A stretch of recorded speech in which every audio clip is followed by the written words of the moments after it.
युवनाशु के भी कोई पुत्र नहीं थे, और जब युवनाशु के कोई पुत्र नहीं थे तो वशिष्ठ जी जो कुलगुरु हैं उनके पास में गए।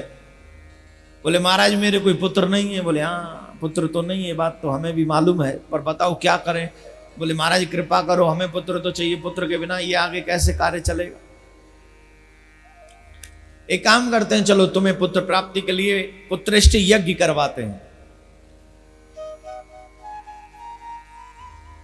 अब पुत्रेष्ट यज्ञ प्रारंभ हुआ।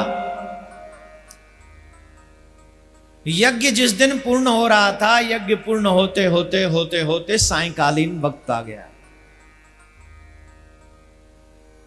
तो रात्रि जब होने लगी तो समझा कि भाई अभी रात्रि में यज्ञ ऐसा था कि उस मंत्रों के द्वारा एक कलश वहां पर स्थापित किया गया और मंत्रों के द्वारा जल सींच के उस कलश में रखा गया, और यह विधान था कि इस जल को रानी पिएगी तो उसे पुत्र प्राप्त होगा। रात्रि का समय, और जब रात्रि का समय हुआ तो बोले रात में ये जल पिलाना ठीक नहीं, सुबह सुबह ये जल पिलाया जाएगा रानी को। रात्रि में राजा भी वहीं सो गए यज्ञशाला में, सब लोग वहीं सो गए यज्ञशाला के आसपास।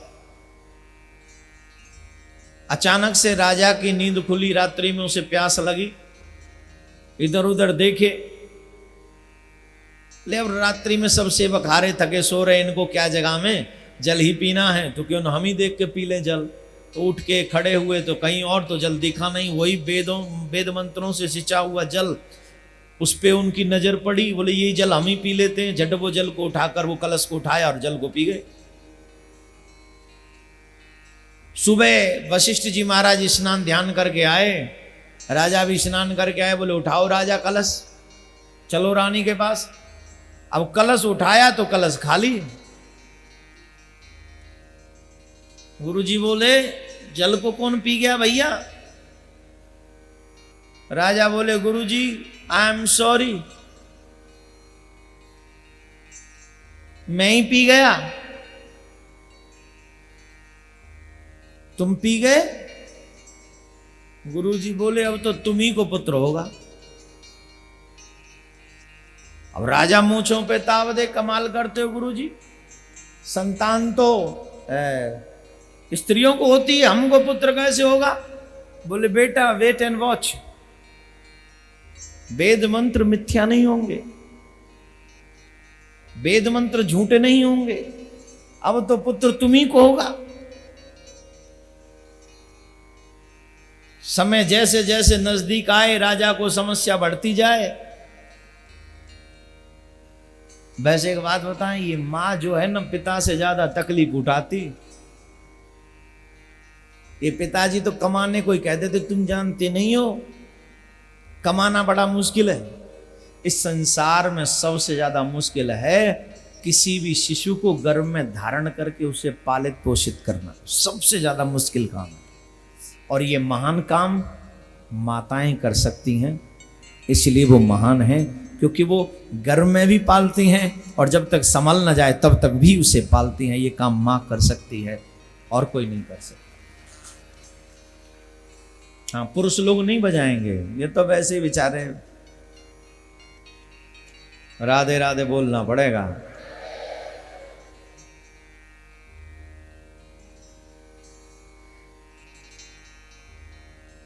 अब 9 महीने कंप्लीट हुए, राजा तो वेदना के मारे परेशान। गुरुजी कुछ करो नहीं तो प्राण निकल जाएंगे। गुरुजी ने कहा चिंता मत करो। तभी से वशिष्ठ जी ने शल्य चिकित्सा के द्वारा ये संतान को जन्म, ये आजकल जो ऑपरेशन थिएटर बने ना,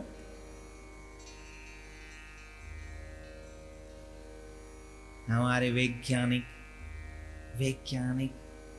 हमारे विज्ञान ने ये किया वो किया, कुछ नहीं किया है। जो पहले हो चुका है सिर्फ उनको पढ़ पढ़ के ही कर रहे हैं और कुछ नहीं है, नया शोध कुछ नहीं है। और जो नया शोध है ना वो विनाश का है, विकास का नहीं है। आज ऑपरेशन थिएटर में माताओं बहनों को दर्द ना हो, इसलिए शिशु ऑपरेशन से पैदा किए जाते हैं। और उस समय सतयुग में ही युवनाश्व राजा के उदर को चीरकर शल्य चिकित्सा के द्वारा पुत्र को प्रकट किया वशिष्ठ जी महाराज ने। अब बच्चे को जन्म तो मिल गया, लेकिन वो पले कैसे? मां जब जन्म देती है तो मां का दूध अमृतमय हो जाता है। अब ये तो पुरुष है, दूध की तो कोई स्थिति है नहीं। अब ये बच्चा पलेगा कैसे? उसी समय इंद्र आए वहां से और अपनी कनिष्ठ की उंगली में अमृत लेकर आए और वो उंगली जो थी उस बच्चे के मुख में दे दी और कह दिया, मानदाता, मैं इसकी धाय हूं। और तब से उस बालक का नाम पड़ गया मानदाता। युवनाश्व जने मानदाता।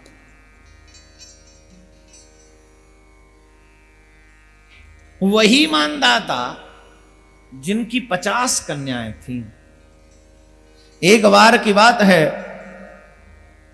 सौवरी ऋषि तपस्या कर रहे थे।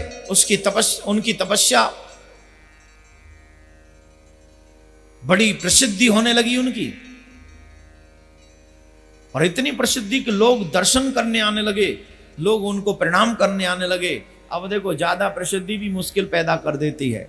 जब जीव ज्यादा प्रसिद्ध हो जाता है ना, तो फिर भगवान के भजन के लिए भी समय कम लेता है। कभी कभी तो पूजा कर रहे हो, पाठ कर रहे हो उसी समय, क्योंकि लोगों को कब लगता है कि जब हम जाएं तब महाराज फ्री होना चाहिए, है ना? तुम जब जाओ तब महाराज फ्री होना चाहिए। महाराज फ्री हो तब तुम मत जाना। क्यों? अरे महाराज काम छोड़ के आएंगे क्या? जब तू अपना काम नहीं छोड़ सकता महाराज से मिलने के लिए, तो मेरा महाराज भी मोहन को नहीं छोड़ सकता तुझ जैसे कामी के लिए, है? इस दुनिया में प्राण भी छोड़ दो मोहन को पाने के लिए, और मोहन को तुझे छोड़ दें सिर्फ 1100 की भेंट पाने के लिए। और कई तो 1100 भी नहीं चढ़ाते, कई तो सूखी राम राम करके महाराज बड़ा महाराज आशीर्वाद देना भैया, जैसी तेरी प्रणाम है वैसा ही तेरा आशीर्वाद तेरा, खुश रहो। महाराज, हाँ बेटा आशीर्वाद दे दो ना बेटा, कुछ सोचो ना प्लीज। महाराज आशीर्वाद दे रखना, पूरा है। ये मत सोचो कि जब तुम फ्री होगे तो महाराज फ्री होगा या भगवान फ्री होगा। पहले पूछो कब फ्री हैं, समय लो। मुझसे नहीं, मैं तो बेकार हूं। 24 hours I am free for you. हम तो 24 घंटे आप ही के लिए। मैं बड़े महाराजों की बात कर रहे हैं। लोग मेरे से आके निंदा करते, हम वहां गए थे वो हमसे मिले नहीं, वो गलत है भाई।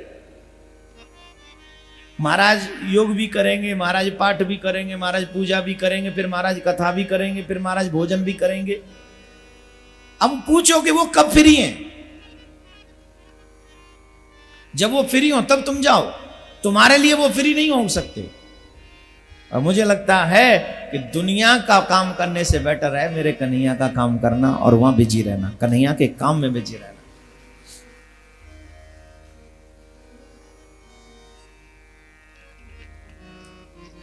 प्रसिद्धि कहीं ना कहीं भगवान की पूजा में, पाठ में बाधक है, इसमें तो कोई दो राय नहीं। न मिलो तो लोग निंदा करते हैं, मिलो तो भगवान का काम छूट जाता है, ये कोई संदेह नहीं इसमें। ऋषि ने सोचा कि चलो यहां तो ठीक नहीं, ये लोग तंग करते हैं। वो झट जल में जाकर बैठ गए, नदी में भीतर जाकर बैठ गए और जल समाधि लेकर भगवान का भजन करने लगे, तपस्या करने लगे। जल में बैठकर समाधि लेकर भगवान की स्तुति कर रहे, पूजा कर रहे, भगवान को मनाने की कोशिश, तपस्या में लीन। अब एक दिन की बात है मेरे भाई बहन, और ऋषि ने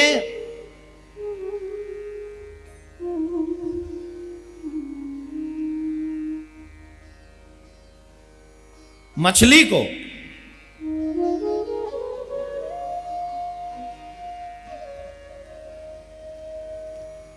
संसारिक क्रियाओं में लिप्त देख लिया। मछली युगल थे वहां,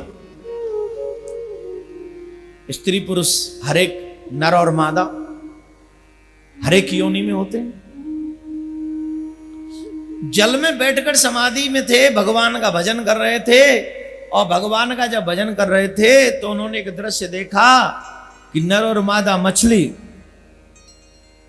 वो एक दूसरे की क्रियाओं में लिप्त हैं, और उनकी क्रिया को देखकर ऋषि के मन में शादी करने की भावना जागृत हो गई। आप और हम तो रात दिन दूसरे गंदे गंदे सीन्स देखते रहते हैं। आजकल हिंदुस्तान में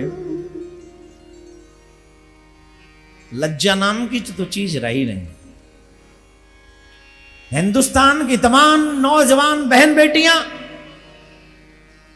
पैसे की खातिर अपने अंग का प्रदर्शन करती हैं,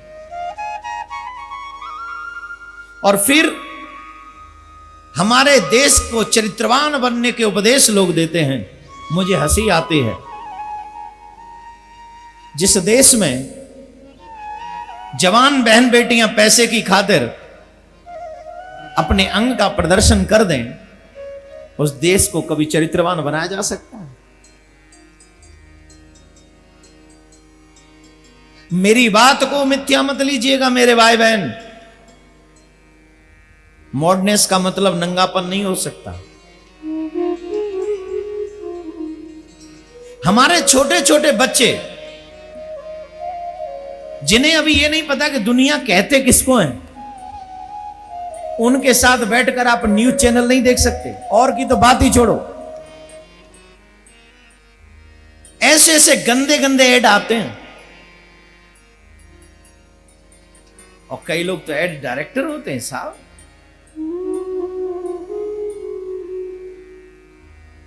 ऐसे ऐसे गंदे ऐड आते हैं कि चैनल बदलना ही पड़ेगा अगर बच्चों के साथ बैठे हो।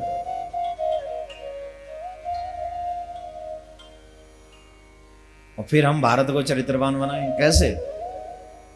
राधे राधे बोलना पड़ेगा, जोर से बोलना पड़ेगा।